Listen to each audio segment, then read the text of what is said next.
Hello everyone, welcome to new listeners, and welcome back everyone else to Shuvra Deb with you. I have created this show in order to help you get creative on how you can take steps towards self-improvement, self-development, and having a more spiritual life. So on today's show, the topic of my show today is all about self-confidence and how to overcome low self-confidence, how to be empowered, how to take charge of your life, of your thoughts, especially how to take charge of your thoughts about yourself. And I have good news for you today. My tips for you on this show today don't require you to take huge steps. They don't require you to get super uncomfortable. You don't have to train for a half marathon or get into an ice bath, for example, unless of course you want to, in which case 100% go for it. My tips on building self-confidence that I'm going to give to you today on today's show, they are available to you whoever you are, wherever you are, and whatever your economic or financial situation might be. The only cost of these tips is your time and your intentionality. And I say intentionality because, as with any change in life, any step towards improvement, you need to be intentional about it. You need to be conscious about it. And of course, you have to dedicate some time to it. If something's worth doing, then it's worth taking the time over. But you're here, so I know you're going to make the time, and I know you're going to be intentional about these steps that I am going to give you. But before I get into the meat of today's show, before I do that, if you are feeling low and this is having an impact on your self-confidence, on how you feel about yourself, about life, first and foremost, please make sure that you are okay. If you think you may be suffering from something like depression, please speak to a qualified medical professional in the first instance. I'm not a psychologist or a psychiatrist, and I'm not going to go into psychological issues on this topic, for which please see a healthcare professional to discuss your specific needs. The perspective from which I am going to look at some of the causes of low self-confidence, it takes an approach from the perspective, if you like, of the more day-to-day stuff, the kinds of things that you will likely encounter in your daily life, that we can all encounter, that I have encountered, that can have the effect of knocking your self-confidence. So I'm going to give you 5 steps or 5 tips towards building your confidence a little later on in the show. But before I get there, I want to have a look at some of the causes of low self-confidence, because I think by exploring that, by doing that, that can also help you identify what's going on and perhaps why. So one of the things that could be causing you to have low self-confidence is having unrealistic expectations of yourself, because you're comparing yourself to some kind of ideal that doesn't exist. Who's ever done that? Haha, I know I have. We are constantly and consistently in this day and age bombarded with images on social media generally, of a standard of what something is supposed to be, of what something is supposed to look like, whether that's the number of wrinkles that we are or aren't supposed to have, how our body is supposed or not supposed to look, how much money we're supposed to be making or not making. The image that's often portrayed on social media in particular is one of perfection, of unending success, of flawlessness, of easy success. Certain accounts will give you the impression that everyone does or should walk around looking like an airbrush model, that every entrepreneur is always positive, having the time of their life, and of course is an overnight success, didn't you know? But you don't need me to tell you this, because you're sensible people and you already know this. You don't need me to tell you that nobody is an airbrushed version of anything other than a bot or an AI configuration. And you certainly don't need me to tell you that anyone is an overnight success. So I had the amazing pleasure of meeting Sam Jones recently. Sam appeared on Dragon's Den, which is the British version of Shark Tank in the US and other places, I believe. Sam secured such huge success in the den that 4 of the 5 dragons who were listening to his pitch were fighting over who should invest in him and his business. Tuga Solomon, one of the dragons, called his pitch one of the best pitches he's ever heard. And Peter Jones, another dragon, called it an exquisite pitch. Now, Peter Jones hardly ever gives compliments at all, and I've been watching Dragon's Den from when it first began in, I think the early 2000s. And he's a hard man to please. When I met Sam, whose business is called Generate, he was asked how many times he had pitched before his seeming overnight success in the den. In answering that question, Sam paused for a moment, thought about his answer, threw back his head and his amazing hair, Google him, and he laughed and said, "Oh, at least about 1,000 times." James Dyson is another great example, the inventor of the Dyson vacuum cleaner and various other products under that brand. With that, Dyson had over 5,000 unsuccessful attempts at a prototype before he hit the winning formula. Thomas Edison, somebody about whom I speak fairly frequently, one of the most prolific inventors of all time, actually failed more often than he succeeded. He said of his failures, "I have not failed 10,000 times. I have successfully found 10,000 ways that will not work." If you have ever set your mind on achieving something, or even if you haven't, but you're on a path, you're on a journey, and you find yourself not quite hitting the jackpot straight away, or at all perhaps in this moment, then maybe, just maybe, ask yourself, is there an element of having unrealistic expectations that you have put on yourself?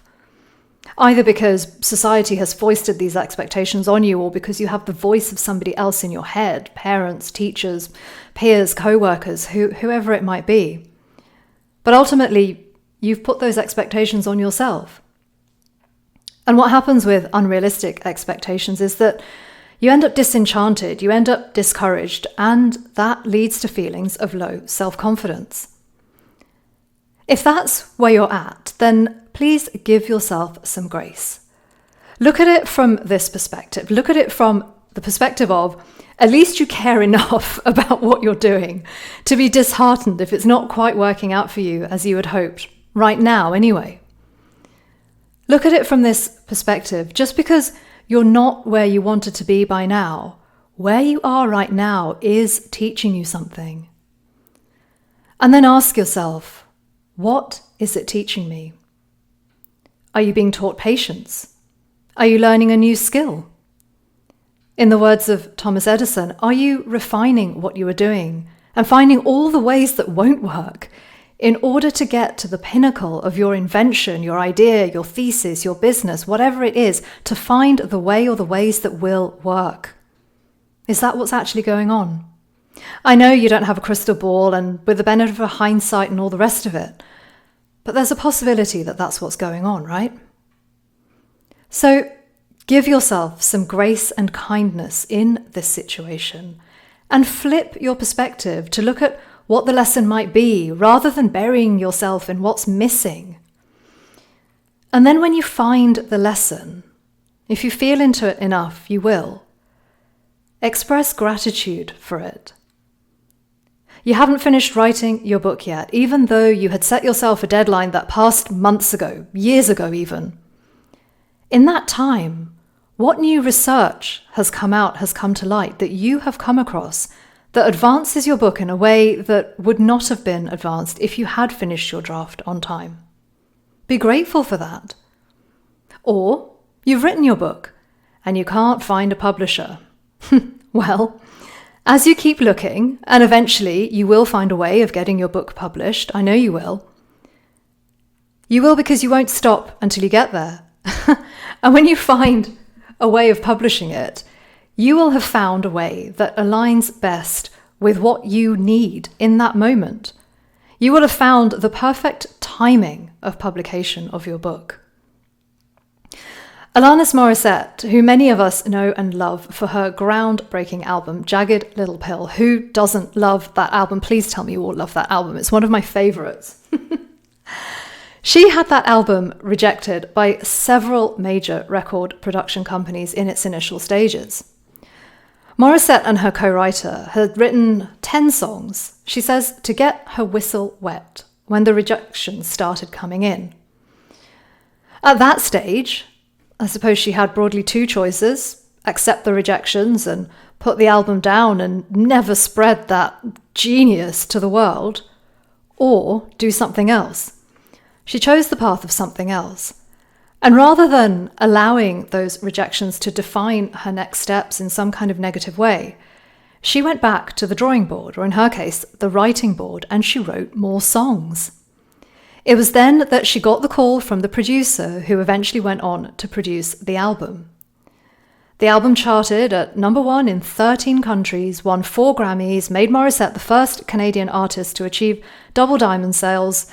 The album sold over 33 million copies worldwide.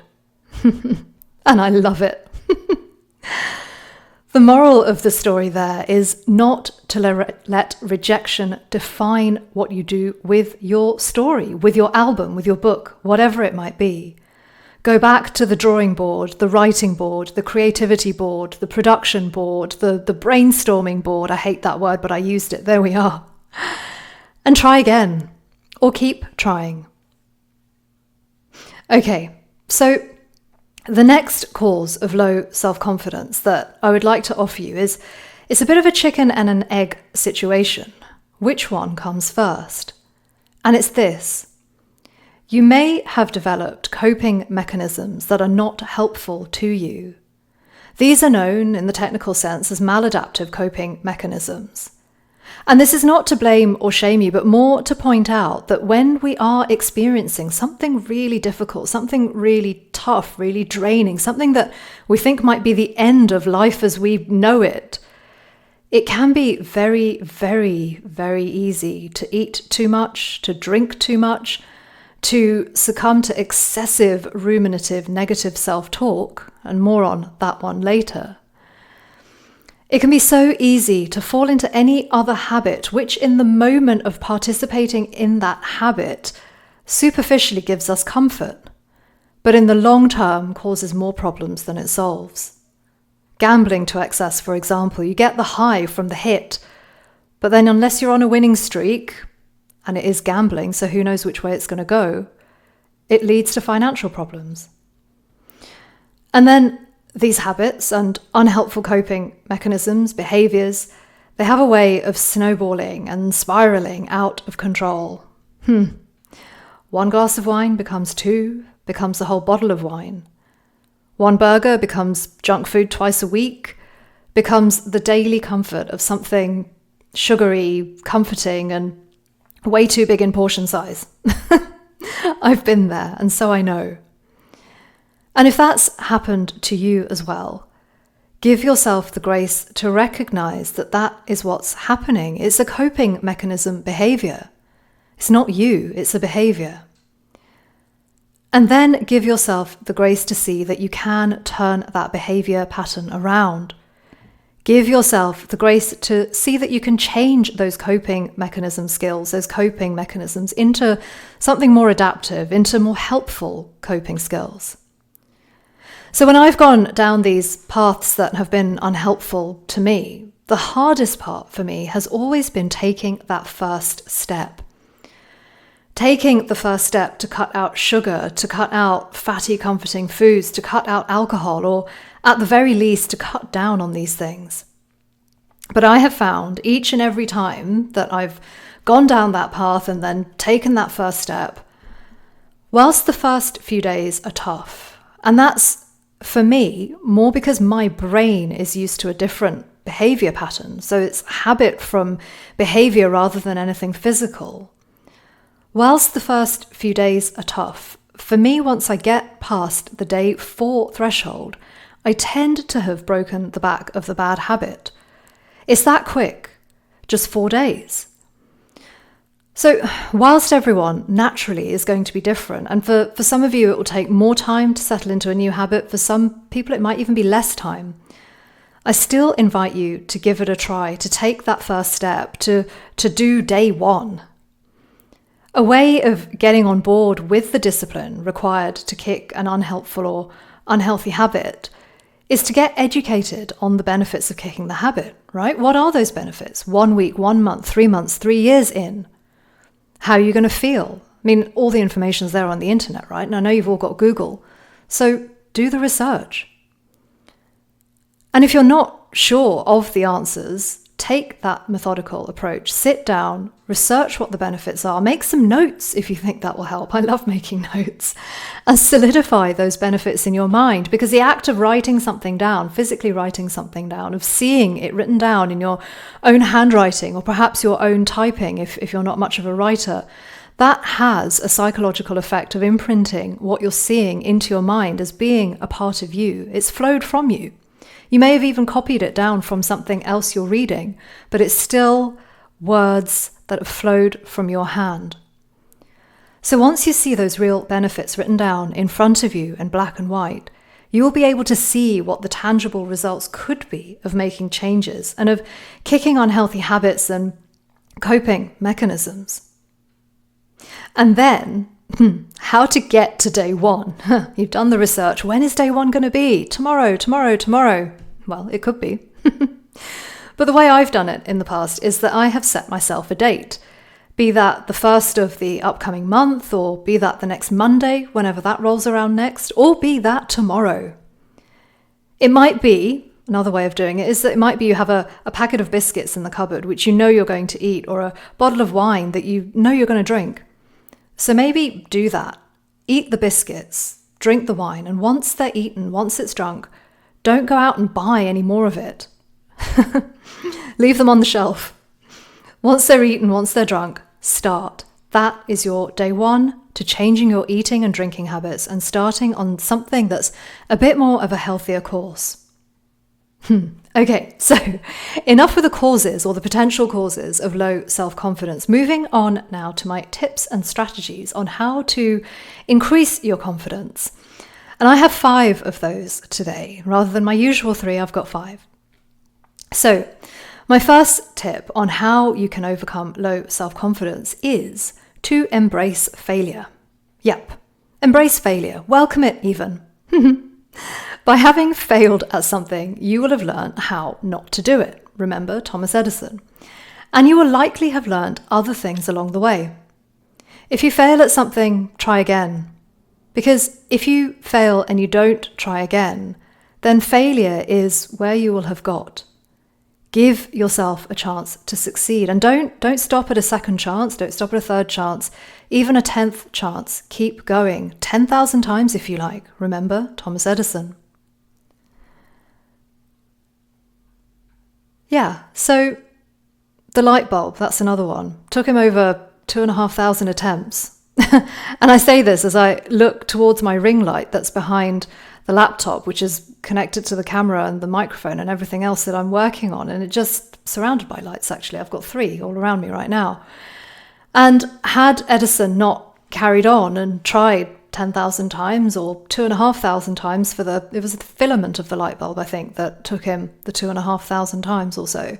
Had he not carried on, had he not done that, chances are somebody else will have come along and done it, or alternatively, they wouldn't have done, and we wouldn't have all these lights and things that we have now. So, off on a tangent there on light bulbs. Embrace failure. Embrace the 10,000 new discoveries that you will make of how the thing won't work. And along the way of discovering what won't work, you'll learn new things. You'll find other things that do work. You may even discover something that you had not intended to find out. And then that becomes what works even better for you. And I have an example here as well. Penicillin, the antibiotic that we all know and love, was an accidental discovery made by the British doctor Alexander Fleming. In 1928, he returned from vacation to find mold growing on a petri dish he'd left at home or in the lab, wherever it was. He noticed that the mold didn't have any bacteria growing around it. And it was from noticing this that he discovered the mold was producing a self-defense chemical that was killing the bacteria. Penicillin. But the story doesn't stop there. Notwithstanding making this amazing, groundbreaking discovery that then went on in the future to save countless lives, upon presenting his findings to the Medical Research Club, as was known at the time, Dr. Fleming's peers showed little interest in his work. So, Fleming had to keep going. He enlisted the help of co-workers to purify the penicillin from the mold. However, no one succeeded. And it was at this stage that Fleming did, in fact, give up. But here's what happened next. Obviously, something did happen next, as proven by doctors and pharmacists in prescribing penicillin, right? In 1937, nearly a decade later, two scientists, Florey and Chain, discovered the research. They assembled a team of scientists to work on what they called the Penicillin Project. Through that work, they were able to refine the mold and make it effective to kill bacterial infections. But the story doesn't stop there.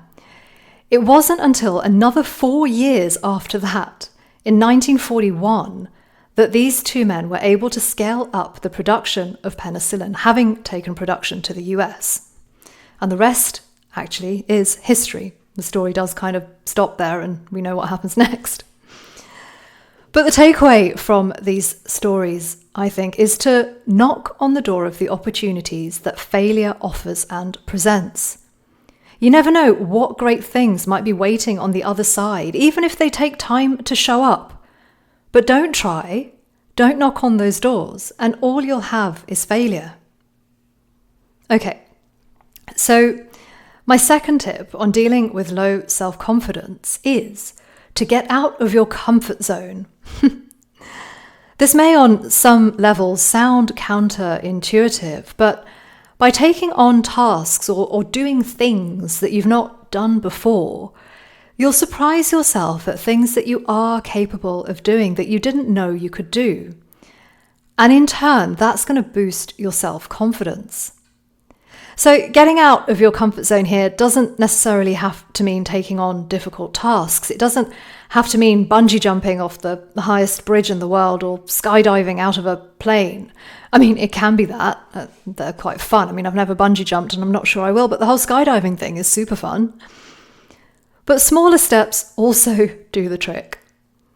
Getting out of your comfort zone means doing something that you wouldn't normally do, such as volunteering at the local animal shelter, or trying a yoga or some other kind of class that you've been wanting to try now for months, but you've been putting it off, procrastinating over doing the voluntary work or taking the yoga class.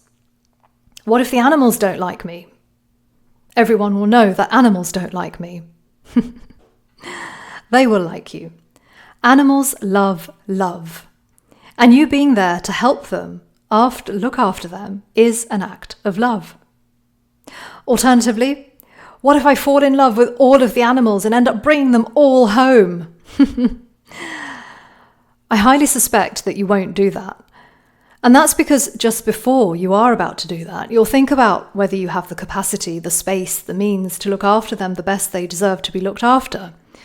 And you'll make your decision based on the answers to those questions. What if I go to the yoga class and I fall over? You probably will. I mean, you will if you're me. But that's fine. Pretty much everyone falls over during yoga at least once in their lives. By overcoming that resistance, that sense of procrastination that you might be feeling about doing something new or something different that you would actually like to do, but there's fear there, by overcoming that objection in your mind, you will be pushing past a mental barrier. You will be getting over a mental hurdle. And yes, you'll be getting out of your comfort zone. All the while, you will be teaching your brain that you can do things that you would not normally do. And this, in turn, will open up space for more new things to come into your life. A chance encounter, for example, whilst volunteering or falling over in your yoga class that leads to a great new friendship or job offer or romantic potential. The new equivalent of dropping the hanky. Just fall over in the right place at the right time in front of the right person. Haha, you just never know. But what you do know is that by not putting yourself out there, by not getting out of your comfort zone, you can and will continue to expect the same experiences with the same outcomes. By pushing past those boundaries of resistance, by doing the things that you wouldn't normally usually do, you will start to increase your confidence. And you will do that because your brain will be learning that you can do things that may scare you.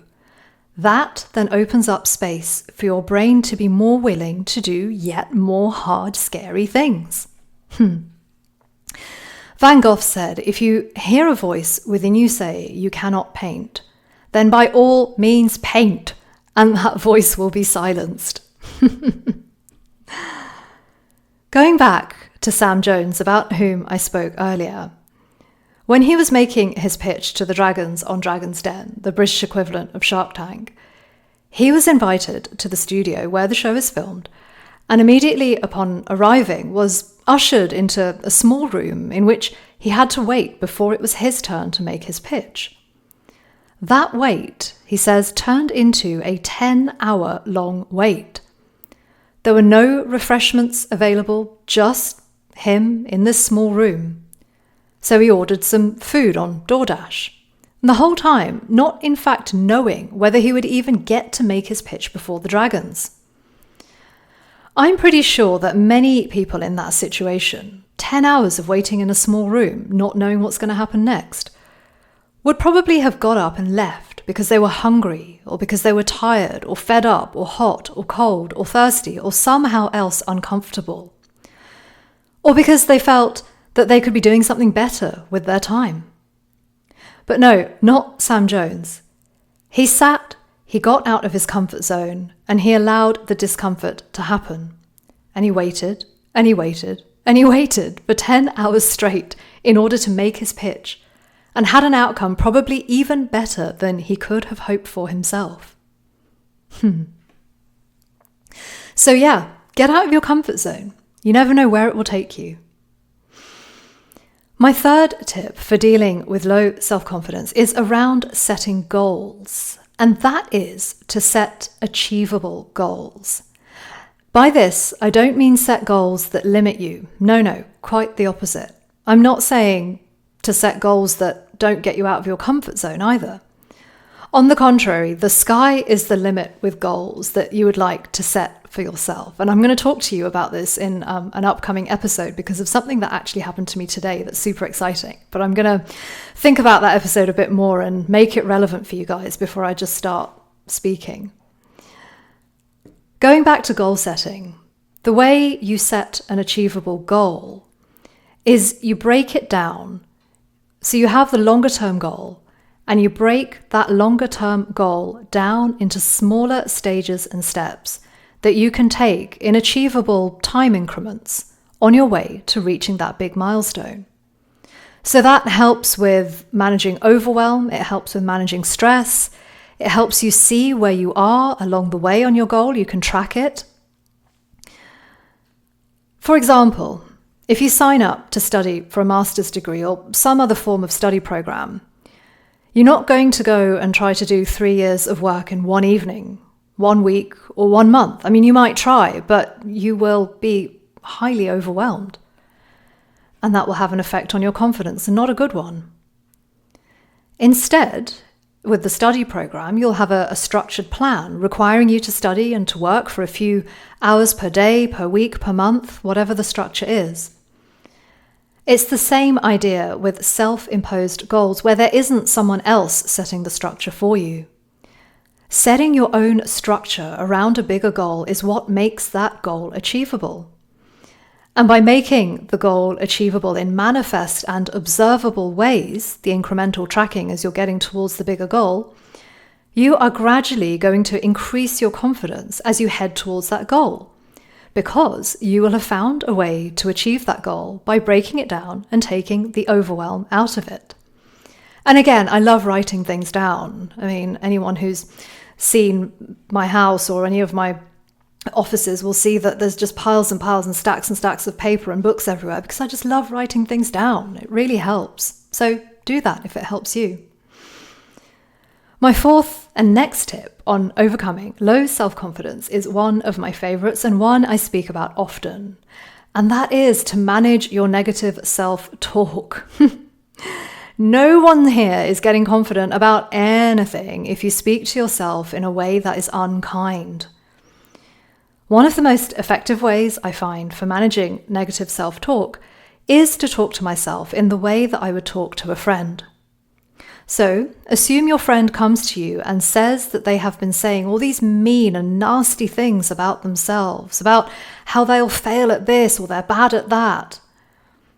Your first instinct after giving them a hug is probably going to be to tell them that they're not accurate in those thoughts. And you will likely go on and tell them all the areas in which they have succeeded, all the things they are so great at. So, the same applies to you.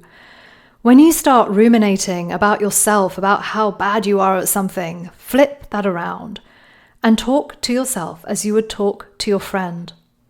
Show yourself that kind of self-compassion. Which brings me to my fifth and final tip on how to overcome low self-confidence.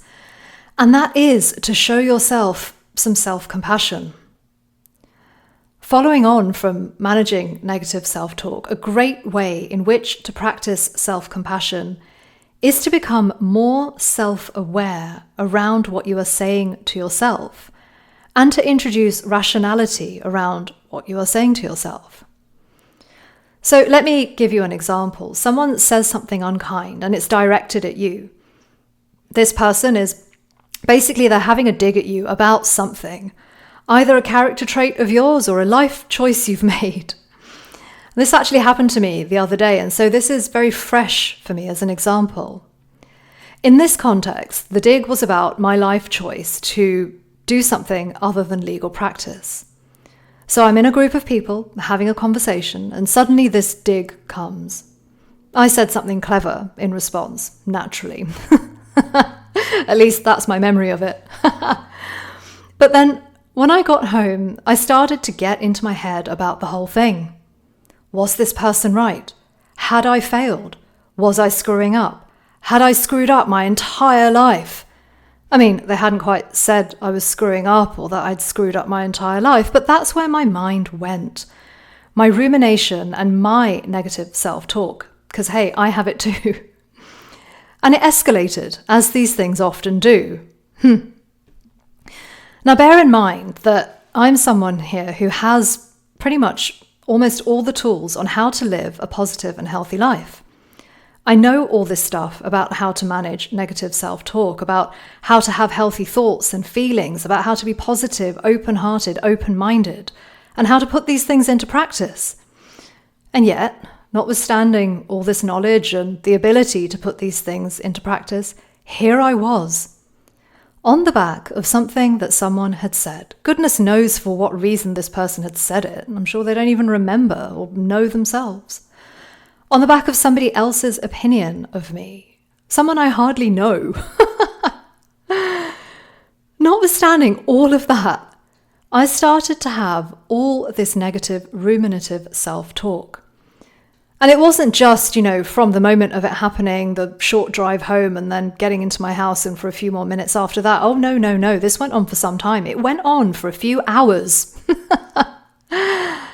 And the negative talk doubled down on itself. Not only had I started questioning my entire life, my life choices, what everybody else thought about me, I then went and got upset with myself for getting upset in the first place.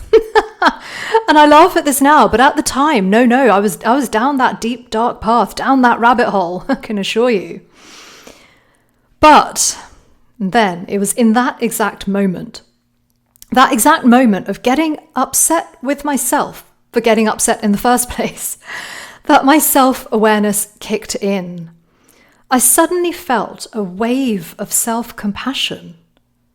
Of course I was upset. I felt attacked. It's kind of a natural reaction to be upset when we feel attacked. And then I felt myself thinking, Of course it's okay to be upset about being upset. And then I laughed. And that is how, after hours of this drama internally in my head, I eventually snapped myself out of it. Having embarked on that dark path of ruminative negative self-talk, a path I went quite far down, I eventually showed myself the kindness that I deserve. So what if I was upset? It was an emotion I was feeling. That's okay. It's okay to be sad, upset, angry, bereft, whatever. So, rather than continuing to beat myself up about what had been said, about how I felt about what had been said, I stopped, I took a breath, and I told myself it was all okay. And ultimately now, thinking about it, it doesn't even matter. In the great scheme of things, it doesn't matter. But in those moments, by acknowledging that I was upset and that it was okay to be upset, I was able to pull myself out of the rumination. And rather than continuing even further down that dark path of rumination, if you like, I saw the light and I took a different path, or at least I turned back away from the dark path and back out of the rabbit hole. So there you have my 5 tips for overcoming low self-confidence. I hope you liked the show and I hope it helped. If you did and it did help, please hop onto my podcast if you're not there already. It's called Shuvra Deb With You and is available on all the usual podcast platforms. Please do rate, follow and share my show. The more you help me with that, the more I can grow this platform, which means the more people I can reach and I hope help. Okie dokes. Thank you so much for listening. Bye for now.